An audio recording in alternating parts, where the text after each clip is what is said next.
తిరుమల లడ్డు విషయంలో ఏదైతే చంద్రబాబు నాయుడు గారు కల్తీ నెయ్యి అని అవాస్తవాలు ప్రజల్లోకి తీసుకువెళ్ళేటువంటి ప్రయత్నం చేశారో, మరి నిన్న చూసాము సిబిఐ తమ రిపోర్ట్లో, ఛార్జ్షీట్ రిపోర్ట్లో స్పష్టంగా దీంట్లో యానిమల్ ఫ్యాట్ లేదని వెల్లడించింది.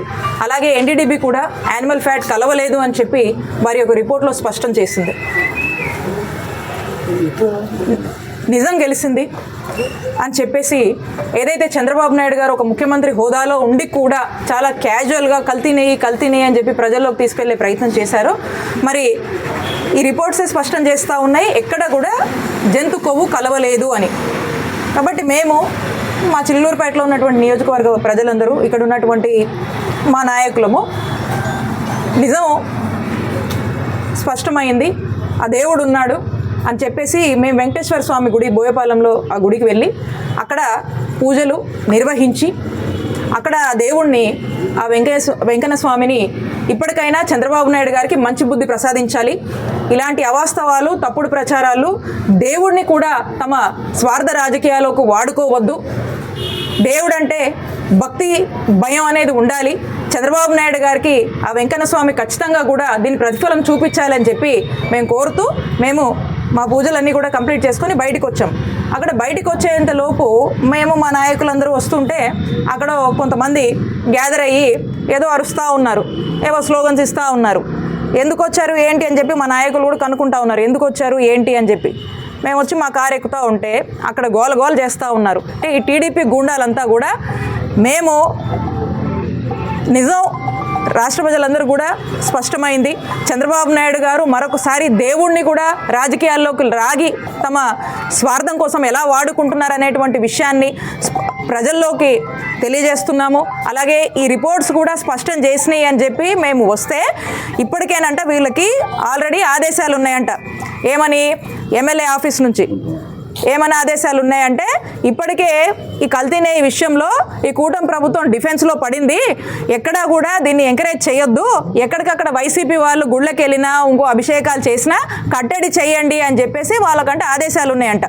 మరి దాంట్లో భాగంగా వాళ్ళు అక్కడికి వచ్చి గోల చేసి ఏదో ఒక రాక్షసానందం కోసము ఎమ్మెల్యే గారిని సాటిస్ఫై చేయడానికి, ఈ పత్తిపాటి పుల్లారావు, ఈ అవినీతి పుల్లారావుని సాటిస్ఫై చేయడానికి చేస్తున్నటువంటి ప్రయత్నం మొదటి నుంచి చూస్తూ ఉన్నాము.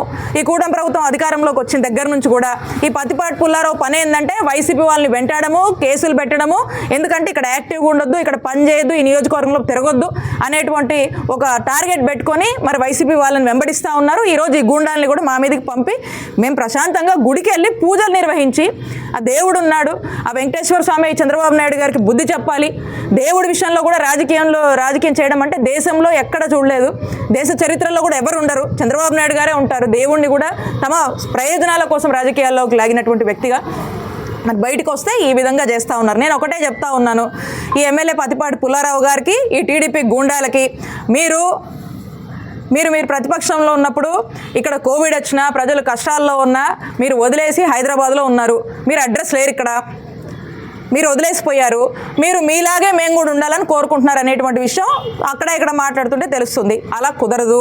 మేము ప్రజల పక్షాన పోరాడతాము.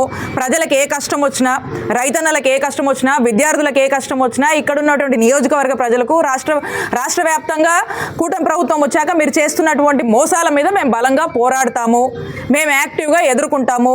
మీరు ఎన్ని కేసులు పెట్టినా, ఎన్ని బెదిరింపులు, మా వైఎస్ఆర్ కాంగ్రెస్ పార్టీ నాయకుల్ని, కార్యకర్తల్ని ఎన్ని వేధింపులకు గురి చేసినా మేమెక్కడ బెదరము, భయపడము, మీలాగా పారిపోము, ప్రజల్లోనే నిలబడతాము, ప్రజాక్షేత్రంలోనే పోరాడతాము. ఇప్పటికే మీ బతికేంటో, ఇప్పటికే మీరు చేస్తున్నటువంటి ఇల్లీగల్ యాక్టివిటీసు, మీరు చేస్తున్నటువంటి అనేక అంశాల మీద ఈ నియోజకవర్గ ప్రజలందరికీ కూడా స్పష్టత వచ్చింది. మీరు చేస్తున్నటువంటి దోపిడీ గురించి కూడా ఏ బజార్లోకి వెళ్ళినా మాట్లాడుకుంటున్నటువంటి పరిస్థితి. మీ పరిస్థితి ఏంటో మీరు ఆలోచించుకోండి. ప్రజలకు స్పష్టత వచ్చింది. ప్రజలు సమయం కోసం ఎదురు చూస్తూ ఉన్నారు. మీరు ఎంత మమ్మల్ని ఇబ్బంది పెట్టాలని చూసినా అంత బలంగా ఎదుర్కొంటాం, నిలబడతాం, పోరాడతాం. వైఎస్ఆర్ కాంగ్రెస్ పార్టీ ఎక్కడ కూడా మా నాయకుడు జగన్మోహన్ రెడ్డి గారు అండమాకుంది, ఇక్కడ ప్రజల అండమాకుంది. కాబట్టి ఈ ప్రయత్నాలన్నీ మీరు చేసి ఒకరోజు మీరే ఈ అన్నిటికీ కూడా, ఈ అన్ని పరిణామాలకు కూడా ఒకరోజు మీరు కూడా అకౌంటబుల్ అవుతారు. ఖచ్చితంగా అలాంటి రోజులు మీరు చూడాల్సి వస్తుంది. తెస్తామని కూడా తెలియజేసుకుంటూ మేము బెదరం. మీరు ఏం చేసుకుంటారో చేయండి, ఏం చేస్తారు? ఒక మహిళని కూడా చూడకుండా చేయాల్సినవన్నీ చేశారు కదా, చేస్తున్నారు కదా. ప్రజలు చూస్తూ ఉన్నారు, ప్రజలు గమనిస్తూ ఉన్నారు. మాకు మా పార్టీకి మాకు సానుభూతి వస్తూ ఉంది. ప్రజలకు అన్ని విషయాల మీద కూడా ఒక స్పష్టత ఇప్పటికే వచ్చింది. ప్రజలు మాతో ఉన్నారు.